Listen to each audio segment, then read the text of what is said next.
On the morning of September 1st, 1939, at approximately 5:30 a.m., the calm of Poland's eastern border was ruptured by the shriek of dive bombers and the thunder of mechanized columns advancing through misty fields. In that moment, history's trajectory irrevocably shifted. What began as a swift, meticulously planned assault would explode into a global conflagration, reshaping aggression, nations, and ideologies.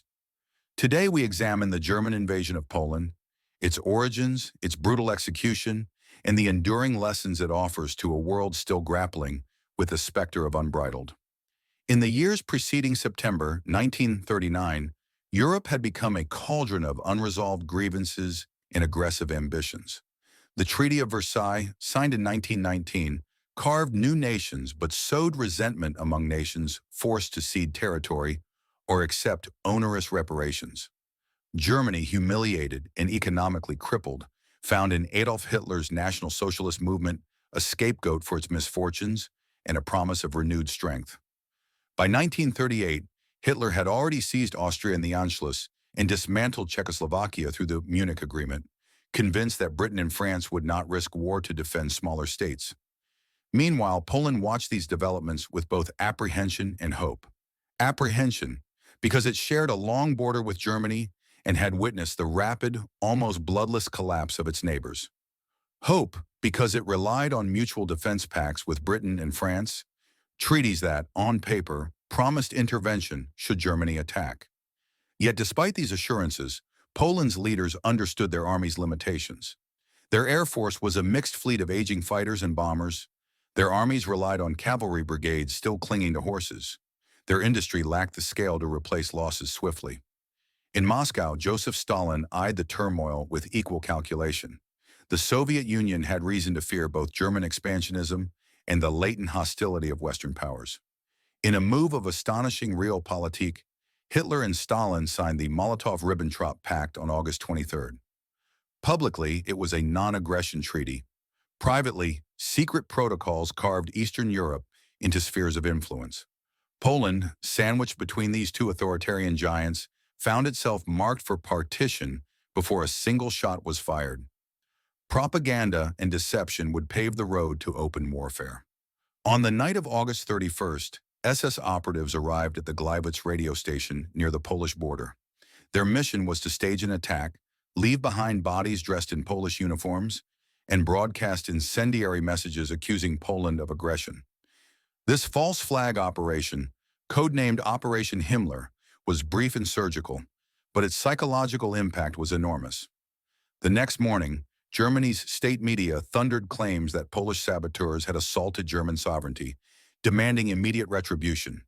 Within hours, Wehrmacht units mobilized along the border, panzer divisions sprinkled with fresh fuel, motorized infantry ready for rapid insertion, and Luftwaffe squadrons armed with Stukas and He-111 bombers stood poised for lightning-fast strikes.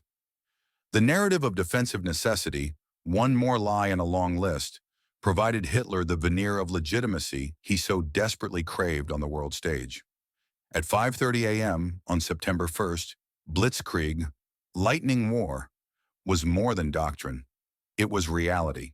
The Luftwaffe's first waves smashed Polish airfields at Dęblin and Okęcie, grounding the majority of Poland's fledgling air force. Communications networks crumbled under aerial bombardment, leaving divisional commands blind and disoriented. In Wielun, a civilian town of no military value, dive bombers obliterated homes and churches, foreshadowing the war's ruthless disregard for non-combatants. Simultaneously, 45 German divisions forged penetrations along multiple axes. At the Polish corridor, Panzergruppe Kleist drove northward, severing Poland from the Baltic Sea and isolating its northern army group. In the south, General Heinz Guderian's 9th Panzer Corps raced toward Łódź, flanking fortified positions before Polish field armies could realign. Encirclement tactics, Kesselschlachten, became the centerpiece of German operations. By concentrating speed, firepower, and surprise, German commanders sought not incremental gains, but decisive collapse of entire armies. Within days, the front lines were fluid rivers of retreat. Polish units that attempted stand-and-fight tactics found themselves surrounded at Bzura and near Tomaszów Mazowiecki. The rolling prairies and dense forests of central Poland, once ideal ground for coordinated defense, became trap-filled killing fields as pockets of resistance were methodically mopped up. But history is seldom written solely by victors. Across the Polish countryside, scenes of defiance and sacrifice unfolded. At the village of Mokra, a volunteer cavalry brigade led by Colonel Roman Abraham launched a daring ambush, destroying scores of German armored vehicles in wooded ravines. Though outgunned, Polish cavalrymen used mobility and intimate knowledge of local terrain to delay the advance. On the outskirts of Warsaw, civilian volunteers, students, and reservists joined exhausted regular units to reinforce defensive lines. Artillery crews known as the Citadel Arkanska returned fire from improvised positions, buying critical hours as refugees streamed into the capital. In the air, handfuls of PZL P-11 fighters, obsolete against Messerschmitt Bf-109s, darted through bombers' box formations, scoring improbable victories while facing overwhelming odds. These acts of courage did not alter the strategic outcome, but they galvanized Polish morale and earned international admiration. Across Europe, newspaper editorials and radio commentators lauded Poland's tenacity, even as they mourned its plight. The heroism of September 1939 would become legend in Polish lore, a testament to national character in the face of existential threat. As German panzers advanced, a parallel tragedy unfolded among civilians. Refugee columns snaked toward the eastern frontier, laden with meager belongings and terrified families fleeing bomb towns. Train stations buckled under the weight of humanity, while medical services and relief agencies struggled to cope with mounting casualties and infectious diseases. Then on September 17th, a new calamity struck. In accordance with their secret pact, Soviet forces crossed the Bug River, meeting only token resistance from units already depleted by weeks of fighting. Eastern Poland, spared the worst of German air raids, now fell under the hammer of the Red Army. Soviet troops occupied cities from Lwów to Vilnius, establishing military tributes and arrests of Polish officers. Within months, tens of thousands would be deported to Siberia, and the Katyn massacre, an execution of Polish military intelligentsia, would expose Stalin's ruthless hand. Poland's fate was sealed. With central command paralyzed and borders overrun, the government evacuated through Romania to London, forming an exile cabinet destined to fight another day.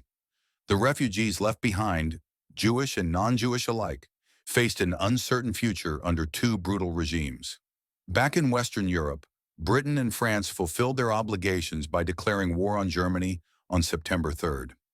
Yet the intervention they promised took an agonizing form: a naval blockade, limited aerial reconnaissance, and the repositioning of forces along the French frontier. The so-called phony war stretched into months of frustrating inaction. French armies dug the Maginot Line, while the British Expeditionary Force remained largely in reserve. No major offensive materialized to relieve pressure on Poland, nor did a strategic bombing campaign target Germany's war industries. The Allies' timidity confirmed Hitler's worst assumptions, that Western democracies lacked both the will and the cohesion to check his ambitions. This hesitation was not lost on the world. In capitals from Washington to Tokyo, analysts debated the implications of Allied disunity. Some warned that Germany's success would embolden further aggression toward Scandinavia, the Low Countries, and beyond. Others argued that piecemeal responses risked escalation without strategic gain. History would judge these debates as harbingers of deeper failures that lay ahead.